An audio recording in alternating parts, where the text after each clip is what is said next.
মুক্তাপ ঘৰ ভাঙি দিছে দুৰ্বৃত্তই এইবাৰ ভাঙি লণ্ডভণ্ড কৰিছে এটা মুক্তাপ ঘৰ আৰু লগতে ভূমি বেদখল কৰাৰ আসতে উদ্দেশ্য আগত ৰাখি এনে ধৰণৰ কাণ্ড সংঘটিত কৰাৰ এতিয়া স্থানীয় ৰাইজে সন্দেহ প্ৰকাশ কৰিছে এই মুহূৰ্তত সবিস্তাৰিত খবৰ লৈ আহিছো আৰু এইদৰে মুক্তাপ ঘৰ ভাঙি দিয়া ঘটনাক কেন্দ্ৰ কৰি চাঞ্চল্য বিৰাজ কৰিছে পুনৰলে কৈছো এটা মুক্তাপ ঘৰ ভাঙি লণ্ডভণ্ড কৰা হৈছে আৰু ভাঙি লণ্ডভণ্ড কৰাৰ অভিযোগ এতিয়া উত্থাপন হৈছে আজগৰ আলী নামৰ এজন ব্যক্তিৰ বিৰুদ্ধে মুক্তাপ ঘৰ ভাঙি লণ্ডভণ্ড কৰাৰ অভিযোগ উত্থাপন হৈছে আৰু এই ঘটনা সংঘটিত হৈছে বৰপেটা জিলাৰ কলকাছিয়া ৰাজহ চক্ৰৰ অন্তৰ্গত হাওৰাচৰা গাঁৱত এই ঘটনা সংঘটিত হৈছে আজগৰ আলী নামৰ এজন ব্যক্তিয়ে এইদৰে মুক্তাপ ঘৰ অৰ্থাৎ ধৰ্মীয় অনুষ্ঠান ভাঙি দিয়াৰ গুৰুতৰ অভিযোগ উত্থাপন হৈছে আৰু উল্লেখ কৰিব লাগিব যে হাওৰাচৰা গাঁৱৰ সমাজে হাওৰাচৰা গাঁওবাসীয়ে ল'ৰা ছোৱালী পঢ়াৰ আসতে উদ্দেশ্য আগত ৰাখি 4 বছৰ পূৰ্বে এই মুক্তাপ ঘৰ সাজি দিছিল এই মুক্তাপ ঘৰ নিৰ্মাণ কৰিছিল কিন্তু সেই ধৰ্মীয় অনুষ্ঠান অৰ্থাৎ সেই মুক্তাপ ঘৰৰ মাটি ভূমি বেদখল কৰাৰ উদ্দেশ্যে চলিত মাহৰ 28 তাৰিখত আসতে আজগৰ আলী নামৰ এজন লোকে গুণ্ডা বাহিনীৰ সৈতে বিভিন্ন চোকা অস্ত্ৰ হাতত লৈ সেই মুক্তাপ ঘৰত অনাধিকাৰ প্ৰৱেশ কৰি মুক্তাপ ঘৰ ভাগি দিয়াৰ এতিয়া গুৰুতৰ অভিযোগ উত্থাপন হৈছে আৰু ইমানেই নহয় পুখুৰীত পুতি থোৱাৰ অভিযোগ উত্থাপন হৈছে পুনৰলে কৰিছো বৰপেটা জিলাৰ কলকাছিয়াৰ ৰাজহ চক্ৰৰ অন্তৰ্গত হাওৰাচৰা গাঁৱত আজগৰ আলী নামৰ এজন লোকৰ বিৰুদ্ধে উঠিছে ভয়ংকৰ অভিযোগ কিয়নো আজগৰ আলীয়ে মুক্তাপ ঘৰ ভাঙি দিছে সেই ভয়ংকৰ অভিযোগ উত্থাপন হৈছে 4 বছৰ পূৰ্বে হাওৰাচৰা গাঁওবাসীয়ে ল'ৰা ছোৱালী পঢ়াৰ উদ্দেশ্য আগত ৰাখি সেই মুক্তাপ ঘৰ সাজি দিছিল কিন্তু সেই ধৰ্মীয় অনুষ্ঠানৰ অৰ্থাৎ সেই মুক্তাপ ঘৰৰ মাটি এই ভূমি বেদখল কৰাৰ উদ্দেশ্যে 28 তাৰিখৰ দিনটোত আজগৰ আলীয়ে গুণ্ডা বাহিনী লগত লৈ আৰু চোকা অস্ত্ৰ লগত লৈ সেই মুক্তাপ ঘৰত অনাধিকাৰ প্ৰৱেশ কৰি মুক্তাপ ঘৰটো ভাগি দিয়াৰ এতিয়া গুৰুতৰ অভিযোগ উত্থাপন হৈছে আৰু পৰৱৰ্তী সময়ছোৱাত কেইজনমান স্থানীয় লোকে সেই আসতে সেই কাৰ্যত বাধা প্ৰদান কৰিছিল কিন্তু সেই লোকসকলকো মাৰপিট কৰাৰ গুৰুতৰ অভিযোগ উত্থাপন হৈছে আজগৰ আলীৰ বিৰুদ্ধে আজগৰ আলীৰ গুণ্ডা বাহিনীৰ বিৰুদ্ধে সেই গুৰুতৰ অভিযোগ উত্থাপন হৈছে আৰু লগতে উল্লেখ কৰিব লাগিব যে সেই ভূমিখিনি সেই মাটিখিনি বেদখল কৰাৰ উদ্দেশ্যে বিভিন্ন সময়ত আজগৰ আলী বিভিন্নজনক ভাবুকি দি আহিছিল আৰু সেই ভাবুকি দিয়াৰো অভিযোগ উত্থাপন হৈছে আৰু পৰৱৰ্তী সময়ছোৱাত আসতে এই ঘটনা সংঘটিত কৰা আজগৰ আলী শফিকুল ইছলাম ৰেজাক আলী সালেমান আলী হাসমত আলী আৰু ৰকিবুল ইছলামক চিনাক্ত কৰি কলকাছিয়া আৰক্ষী থানাত এখন আজাহাৰো দাখিল কৰিছে স্থানীয় ৰাইজে আৰু সমগ্ৰ ঘটনা সন্দৰ্ভত আৰক্ষীয়ে তদন্ত অব্যাহত ৰাখিছে আৰু এই ঘটনাই চাঞ্চল্যৰ সৃষ্টি কৰিছে বৰপেটা জিলাৰ কলকাছিয়া ৰাজহ চক্ৰৰ অন্তৰ্গত হাওৰাচৰা গাঁৱত সংঘটিত হৈছে এই চাঞ্চল্যকৰ ঘটনা পুনৰলে কৰিছো 4 বছৰ পূৰ্বে হাওৰাচৰা গাঁওবাসীয়ে ল'ৰা ছোৱালী পঢ়াৰ উদ্দেশ্যে এটা ধৰ্মীয় অনুষ্ঠান অৰ্থাৎ মুক্তাপ ঘৰ সাজি দিছিল আৰু সেই মুক্তাপ ঘৰৰ ভূমি বেদখল কৰাৰ উদ্দেশ্য আগত ৰাখিয়ে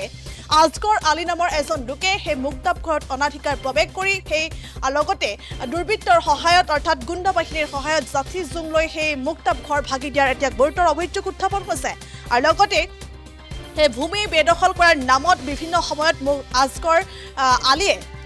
আলী বিভিন্ন সময়ছোৱাত আসতে ভাবুকি দি অহাৰ অভিযোগ উত্থাপন হৈছে আৰু তেনে সময়ছোৱাতে এই চাঞ্চল্যকৰ ঘটনা পোহৰলৈ আহিছে যে মুক্তাপ ঘৰটো ভাগি পেলোৱা হৈছে আৰু একমাত্ৰ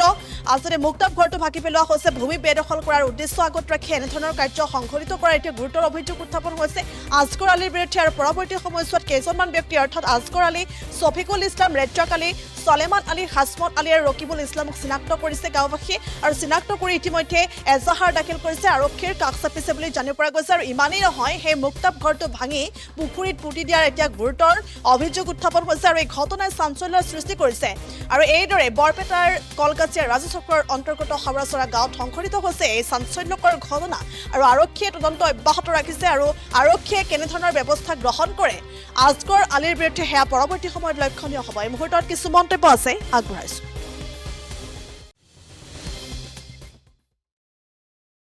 কালি তাৰ ঘৰত বহি আছো ৰ'দৰ মাজত শুই আছো তে এইফালে টিন ভাঙাৰ কিবা শব্দ আহে তে আমি আহি কিনে এই ইয়াতে আমাৰ ঘৰৰ বাহিৰত ওলাই কিনে অলপ চাইছো তাৰপিছত আমাৰ আপি আছিল ঘৰৰ আপিটো আমাক জোৰাই কিনে লৈ গৈছে সিহঁতো আমাক দেখা পাই কিনে একো কোৱা নাই মোক ঘৰত লৈ গৈছে লৈ যোৱাৰ পিছত মোক